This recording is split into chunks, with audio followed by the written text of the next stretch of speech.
سب نے اصرار کیا کہ بس تو سارا ہی مسلمان تو ہوا ہے، ہم بھی دیکھنا چاہتے ہیں وہ جمال کیسا رکھتا ہے، وہ کمال کیسا رکھتا ہے، وہ حسن کیسا رکھتا ہے، وہ گفتار کیسی رکھتا ہے، وہ انداز کیسا رکھتا ہے، ہم بھی سارے جا کر اس ہستی کی زیارت کرنا چاہتے ہیں۔ جب یہ سارا پلان تیار ہوا، سارے قبیلے کے جان تیار ہوئے، ہجوم کی شکل اختیار کر کے در مصطفیٰ پر تشریف لے آئے۔ میرے نبی سرکار نے فرمایا اے میرے غلام، میں نے تجھے بتایا تھا کہ ہم تجھے ضرور بلائیں گے، مگر تو اکیلا آیا تھا، اب اکیلا نہیں پورے قبیلے کے ساتھ لوٹ آیا ہے۔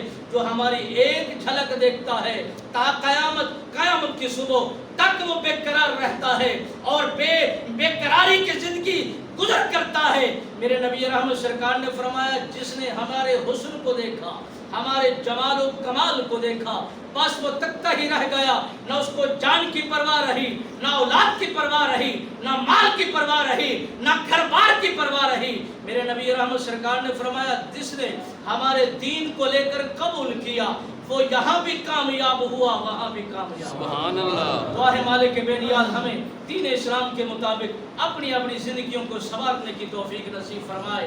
یہ جمال و کمال سننے کے بعد اپنے آپ کے اندر وہی جمال و کمال اور وہی طریقہ کار اپنانے کی کوشش کرنے کی توفیق نصیب فرمائے۔